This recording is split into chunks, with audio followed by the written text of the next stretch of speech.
Welcome to another Lessons with KMI. Our content is aimed to help you in the mastery of KMI's 4 elements of wealth: faith, mind, community, and money. We hope you're enjoying our videos and thank you all for your support so far. Remember to like and share our videos. Also be sure to subscribe and hit that notification bell so you will always know when we upload. Now let's get into today's lesson. Ever considered investing in the stock market but had no clue where to even start or what to invest in? This is where exchange traded funds, or often called ETFs, can be of help. ETFs are a collection of securities such as stocks, which are designed to track a particular index. An index is a hypothetical portfolio of investment holdings that represents a segment of the financial market or a specific sector. They basically track the performance of the particular market or sector in question.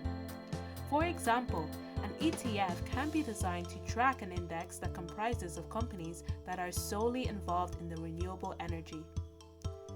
Types of ETFs include bond ETFs, which might include government bonds, corporate bonds, and state and local bonds; industry-specific ETFs, which track a particular industry such as technology, banking, or the oil and gas sector; commodity ETFs, which are investments in commodities including crude oil or gold; and currency ETFs, which are investments in foreign currencies such as the euro or the Canadian dollar.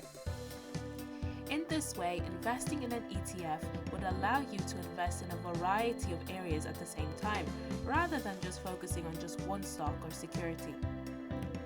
The pros of ETFs are that they are ideal for beginners, as they offer more of a range of investment choices and allow access to many securities such as stocks, which are across many different industries. ETFs also pay out dividends and allow diversification of your portfolio. You can choose to focus on specific industries you are interested in as well, if you choose to. They also have lower expense ratios, which is the charge you pay for management of the ETF that you invested in, which varies between ETF providers. Thus, lowering these expense ratios would increase the level of profit you obtain from the increase in the value of your ETF. However, it is important to note that there are some cons when it comes to ETFs as well. They come with fees, including management and trading fees, as they are traded like individual stocks. That is why it is important to look for brokers which do not charge you too much for investing in an ETF.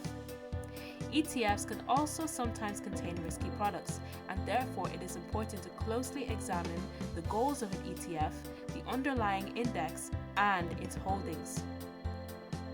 With ETFs, there is also less volatility, which means that there are not much drastic changes that occur on a day-to-day basis.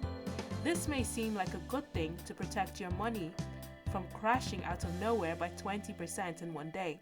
However, this does not suit short-term investors who typically enjoy quick movements to hit their profits and bounce. ETFs are also not good for dollar cost averaging or making repeated purchases due to payments of commission fees each time you do a transaction. It is better to make a lump sum payment every now and again with ETFs. Like with all investments, it is important to assess both the potential rewards and the risks associated and apply to your own current situation and commitments to determine what is suitable for you. Here at KMI, we're all about providing you with as much relevant education as possible to keep you informed, but always ensure you consult with a qualified financial advisor in order to assist you in making the right choices for you. We hope you enjoyed this video, and we'll see you in the next one.